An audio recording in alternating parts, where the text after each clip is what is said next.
Hello friends, स्वागत है आपका आपके अपने चैनल HSC स्टडी गाइड में। आज इस वीडियो में हम बात करने वाले हैं hazard identification and risk assessment के बारे में, यानी कि हीरा के बारे में। तो यहाँ पर जो है हम डिटेल में जो है हीरा के बारे में बात करने वाले हैं। तो इसलिए शुरू से लेकर लास्ट तक जो है आपको हर एक जो पॉइंट जो बताया गया है उसको यहाँ पर समझना है, तभी जाकर जो है आपको यहाँ पर हीरा जो है अच्छे से समझ में आएगा। तो चलिए फिर वीडियो को स्टार्ट करते हैं। तो हीरा जानने से पहले कुछ डेफिनेशन का जानना हमें बहुत ही जरूरी है। तो सबसे पहले जानते हैं कि हजार्ड क्या होता है। हजार्ड यानी कि there is something which has a potential to cause harm, यानी कि कुछ ऐसी चीज कि जिसके वजह से नुकसान हो सकता है, उसे हजार्ड कहते हैं। फिर उसके बाद है रिस्क। रिस्क यानी कि सेवरिटी बाय प्रोबेबिलिटी, मतलब सेवरिटी मीन्स यानी कि कॉन्सिक्वेंसेस, यानी कि उसका परिणाम, यानी कि जो भी हजार्ड है उसका उस कंडीशन के ऊपर क्या परिणाम हो रहा है वो यानी कि सेवरिटी। अब देखते हैं कि प्रोबेबिलिटी क्या। अब प्रोबेबिलिटी यानी कि चांस ऑफ ऑकरेंस, यानी कि उसे लाइक्लीहुड भी कहते हैं, यानी कि उस हजार्ड से जो भी इंपैक्ट होने वाला है उसका कितना चांस है वो यानी कि प्रोबेबिलिटी। चलिए अब जानते हैं कि हीरा क्या होता है। हीरा यानी कि हजार्ड आइडेंटिफिकेशन रिस्क असेसमेंट। हीरा एक ऐसी प्रोसेस है, एक ऐसे डॉक्यूमेंट है कि जिसमें क्या होता है कि कोई एक्टिविटी को कंसीडर किया जाता है और उस एक्टिविटी में होने वाले जो भी हजार्ड्स है उसको आइडेंटिफाई किया जाता है।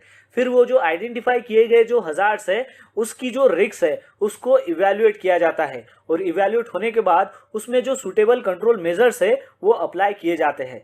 अब सुटेबल जो कंट्रोल मेजर्स है वो अप्लाई जब करते हैं तब उसका जो रिस्क लेवल है कि जिसकी वजह से जो भी हार्म होने वाला है वो मिनिमाइज हो जाता है, उसे हीरा कहते हैं। तो चलिए देखते हैं कि हीरा के स्टेप्स क्या है। हीरा के टोटल 6 स्टेप्स है। तो चलिए अब जानते हैं कि वो 6 स्टेप्स क्या है।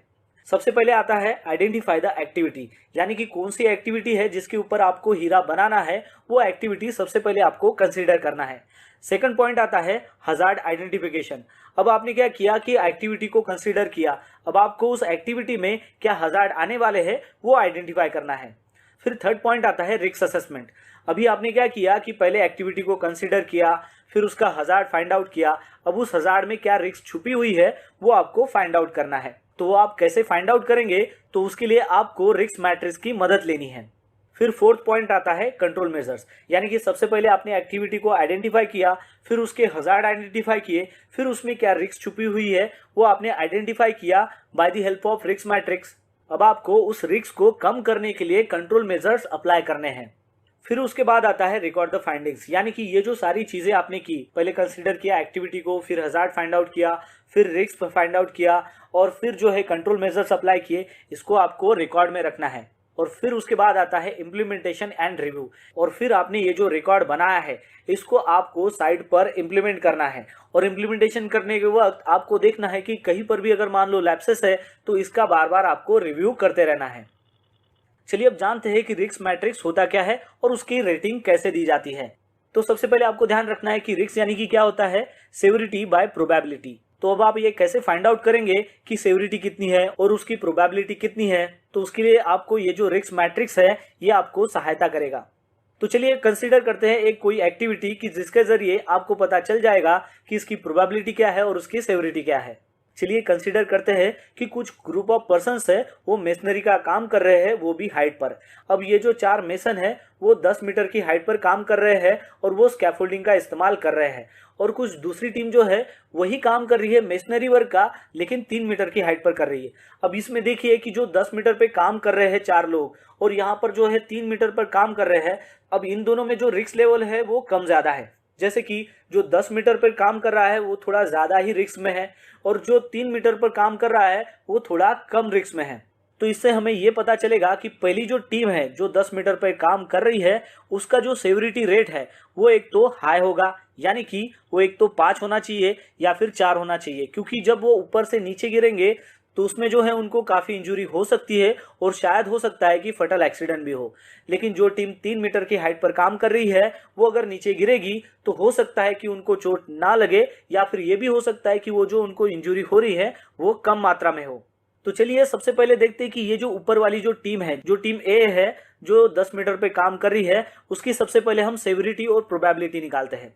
तो उसकी जो सेवरिटी रेट जो हो जाएगा, जब वो आदमी नीचे गिरेगा तो उसका फटल एक्सीडेंट भी हो सकता है, तो उसका जो रेशो रहेगा वो रहेगा 5, यानी कि उसकी जो सेवरिटी आएगी वो रहेगी 5।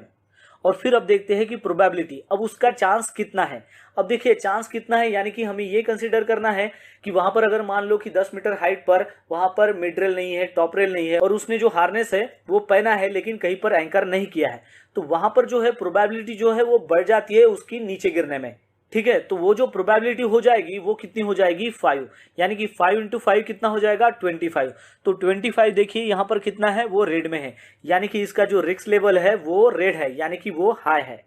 अब कंसीडर करते हैं टीम बी। अब टीम बी देखिए वो 3 मीटर पर काम कर रही है, यानी कि उसके जो नीचे गिरने के बाद जो भी इम्पैक्ट होगा वो इम्पैक्ट जो है वो कम हो सकता है, यानी कि उसको चोट नहीं भी पहुंच सकती है, या फिर उसको इंजरी अगर होती है तो वो कम हो सकती है। तो उसका जो रेशो है वो हम दे सकते हैं यहाँ पर 2, यानी कि उसकी सेवरिटी कितनी आएगी 2। अब उसकी देखना है हमें प्रोबेबिलिटी कितनी है, यानी कि ये कितना चांस है उसको नीचे गिरने का। अब देखिए कि ये 3 मीटर की हाइट पर जब वो काम कर रहे हैं, तो मान लो वहाँ पर मिड रेल है, टॉप रेल है, और उसने बाकायदा जो है अपना फुल बॉडी हार्नेस एंकर नहीं किया है, लेकिन फिर भी अगर मान लो उसका बॉडी बैलेंस बिगड़ जाता है तो वो रेलिंग के साथ टकराएगा, तो उसकी जो प्रोबेबिलिटी हो जाएगी वो हो जाएगी कम। तो उसकी प्रोबेबिलिटी हम यहाँ पर लिखते हैं 2, यानी कि 2 इंटू 2 कितना हो जाएगा 4, यानी कि 4 यानी कि ग्रीन। सो ग्रीन जो है वो उसकी रिस्क लेवल जो है वो लो है। चलिए अब देखते हैं कि हीरा हमें कैसे बनाना है और उसका फॉर्मेट कैसे होता है। तो चलिए देखते हैं। तो ध्यान में रखिए कि जब भी आपको हीरा बनाना है तो सबसे पहले आपको एक्टिविटी को कंसीडर करना पड़ता है। तो यहाँ पर लिखेंगे हम पहले एक्टिविटी, फिर उसके बाद जो है एक्टिविटी कंसीडर करने के बाद हमें उसका जो हजार्ड है वो फाइंड आउट करना पड़ता है। तो यहाँ पर लिखेंगे हम हजार्ड, फिर ये जो हजार्ड फाइंड आउट करने के बाद उसमें क्या रिस्क है वो हमें फाइंड आउट करनी है। तो यहाँ पर लिखेंगे हम रिस्क। फिर उसके बाद ये जो हमने एक्टिविटी ली है उसके लिए हमारे पास क्या एग्जिस्टिंग कंट्रोल है वो हमें इसमें लिखना है। फिर उसके बाद आता है प्रोबेबिलिटी रेटिंग जो हमने इसके पहले देखा था, फिर है सेवरिटी रेटिंग, और फिर जो इन दोनों का जो इम्पैक्ट लेवल है, जैसे कि इसके पहले हमने देखा था लो हो गया, मीडियम हो गया, हाई हो गया, ये जो लेवल है वो हमें इसमें लिखना पड़ता है, यानी कि उसके बाद आ गया आपका इम्पैक्ट लेवल। फिर उसके बाद आता है एडिशनल कंट्रोल मेजर्स। इसके पहले जो हमने देखा था वो था एग्जिस्टिंग कंट्रोल मेजर्स, यानी कि कोई भी काम चालू करने से पहले आप कौन से कंट्रोल्स जो है वो इस्तेमाल कर रहे हो उसे कहते हैं एग्जिस्टिंग कंट्रोल मेजर्स। और एडिशनल कंट्रोल मेजर्स यानी कि काम करने के वक्त आप कौन से कंट्रोल मेजर्स यूज करते हो वो एडिशनल कंट्रोल मेजर्स में आता है। फिर उसके बाद आता है रेसिजुअल इम्पैक्ट, यानी कि इसके पहले जो हमने देखा था कि इम्पैक्ट लेवल जो है वो हाई आता है, मीडियम आता है, लो आता है, उसको जो है हमें एडिशनल कंट्रोल मेजर्स देने के बाद में उसको लो कैटेगरी में कन्वर्ट करना है, तो वो आएगा अपना रेसिजुअल इम्पैक्ट।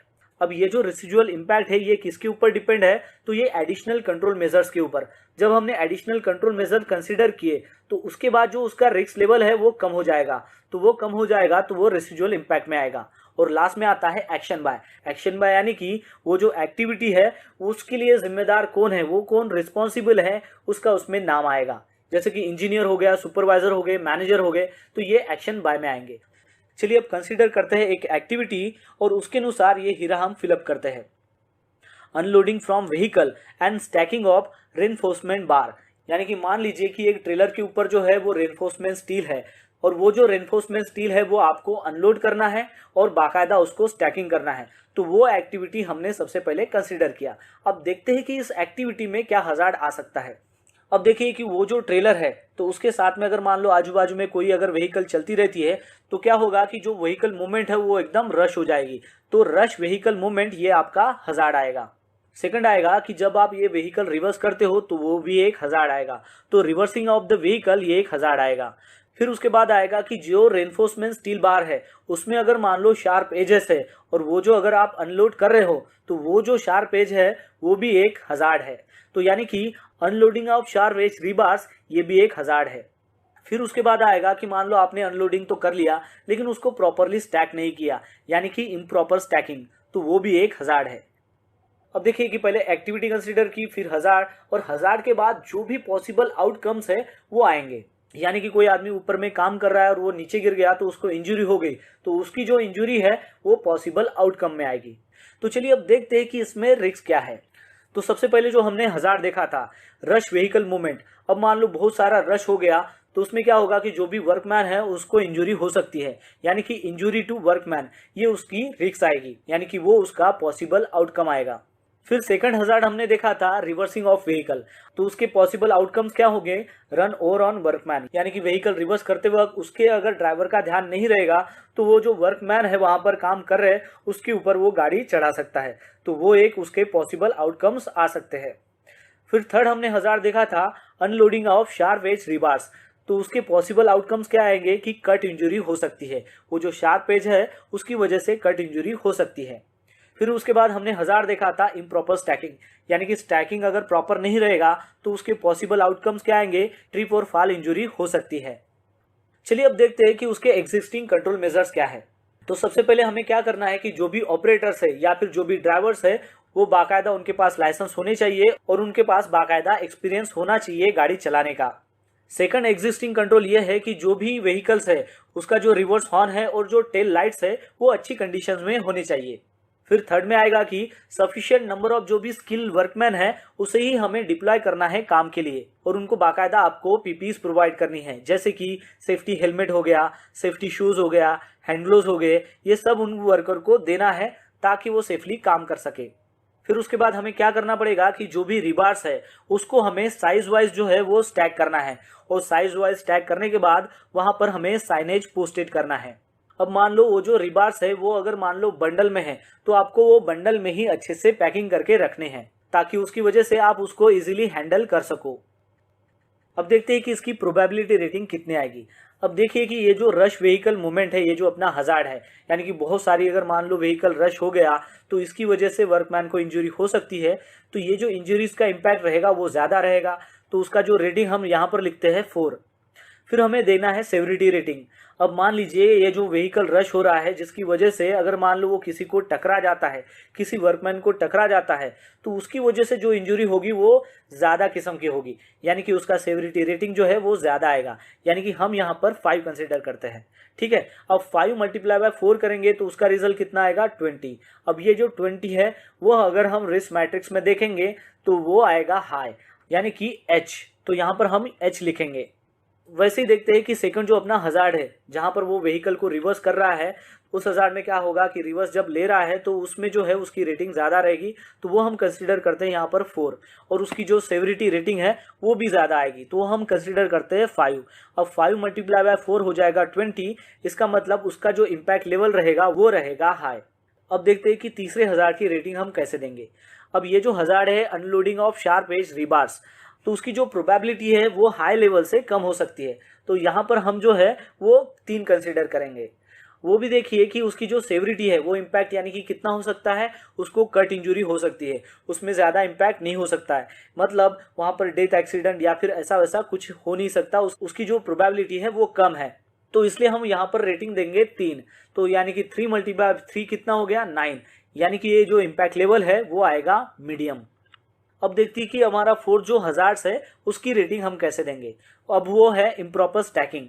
अब इम्प्रॉपर स्टैकिंग के बाद क्या होगा कि जो पॉसिबल आउटकम्स है वो ट्रिप होना या फिर फॉल इंजरी होना ये हो सकता है, मतलब यहाँ पर फटल एक्सीडेंट या फिर मेजर एक्सीडेंट नहीं हो सकता, तो इसकी जो प्रोबेबिलिटी है ये क्या हो जाएगी, कम हो जाएगी, तो वो आएगा 3, और इसकी सेवरिटी रेटिंग भी कम हो जाएगी तो उसको भी हम लिखते हैं 3, यानी कि 3 मल्टीप्लाई बाय 3 कितना हो गया 9, और ये आएगा मीडियम में।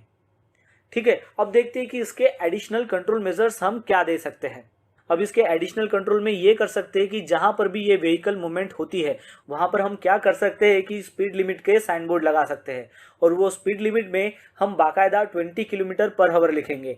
उससे क्या होगा कि जो भी व्हीकल आएगी उनको पता चल जाएगा कि इस एरिया में जो है वो वर्कर काम करते रहते हैं, इसलिए यहाँ पर स्पीड लिमिट जो है वो 20 किलोमीटर है और इसको फॉलो करना है, और साथ ही में हम वहां पर वार्निंग साइनेजेस भी लगाएंगे।